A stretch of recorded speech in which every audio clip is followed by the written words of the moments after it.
Gear Solid 3 Snake Eater. It's a stealth action video game directed by Hideo Kojima. Was released on November 17, 2004 for the PlayStation 2. The game, which serves as a prequel to the entire Metal Gear series, was followed by two direct sequels titled Metal Gear Solid Portable Ops and Metal Gear Solid Peace Walker. Set in the Cold War era Soviet Union, the story centers on Fox operative Naked Snake, as he attempts to rescue a weapons designer and sabotage an experimental superweapon. While previous games were set in a primarily urban environment, Snake Eater adopts a 1960s Soviet jungle setting, with the high-tech near-future trappings of previous Metal Gear Solid games being replaced with the wilderness. While the setting has changed, the game focus remains on stealth and infiltration. The story of Snake Eater is told through numerous cutscenes and radio conversations. The protagonist of Snake Eater, Naked Snake, is a former US Special Forces and CIA operative. During the mission, Major Zero, a former member of the British Special Air Service, aids Snake by providing mission advice and battle tactics. The two primary antagonists of the game are Colonel Volgin, an electricity-controlling GRU colonel and member of the extreme Brezhnev faction, who are attempting to overthrow Nikita Khrushchev to seize power for Leonid Brezhnev and Alexei Kosygin, and the boss, former mentor to Naked Snake.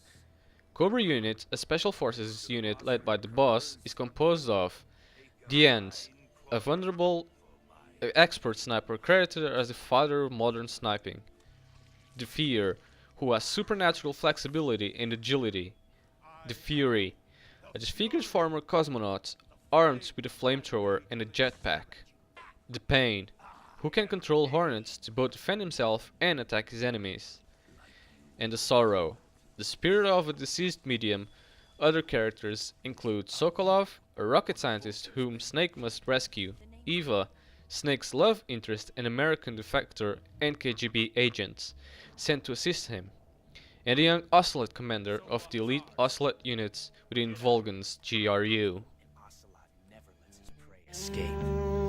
What?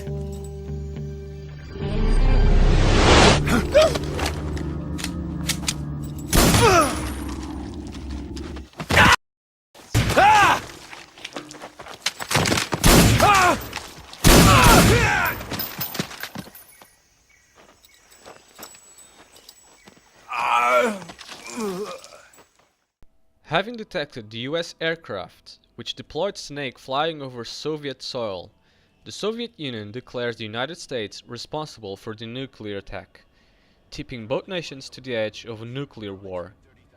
In a secret conference between the US President Lyndon Johnson and the Soviet Premier Nikita Khrushchev, a deal is hatched to prove the US innocence and restore peace. The United States agrees to stop Volgin's renegade faction, destroy the stolen Shagohod, and eliminate the American defector, the boss. A week after being rescued from the region, Snake is redeployed into the Soviet jungle as part of Operation Snake Eater to fulfill the United States' promises. During the mission, he gains the assistance of another American defector, ex-NSA agent Eva, who defected a few years earlier. After numerous encounters with the elite Ocelot units led by young Ocelots, and defeating nearly every member of the Cobra unit, Snake succeeds in locating Sokolov and the stolen Shagohod, only to be captured in Volgin's military fortress, Groznyj Grad. After listening to Volgin's brutally beaten Sokolov to death, Snake is tortured and has his eyes shot out while protecting Eva from Ocelot's bullets. Three great powers during the two world wars. That's what you're looking for, isn't it? $100 billion divided up and hidden all over the world.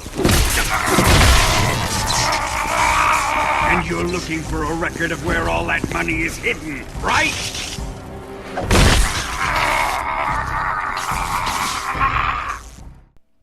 Snake ultimately escapes. When he returns to the facility to destroy the Shagohod, Snake learns of the philosophers. Made up of the most powerful men in the United States, Soviet Union, and China. They were an Illuminati-like organization who controlled the world behind the scenes. However, after the end of World War II, they began to fight amongst themselves, and the organization broke down. The Philosopher's Legacy, a fund of that the organization had jointly amassed to finance their wars, was divided up and hidden in banks all over the world. Volgin had illegally inherited this money, and Snake learns that the US is attempting to retrieve it. Snake continues his mission, destroying the facility and the Shoggoth tank, while engaging Volgin, who is killed by a bolt of lightning during the battle.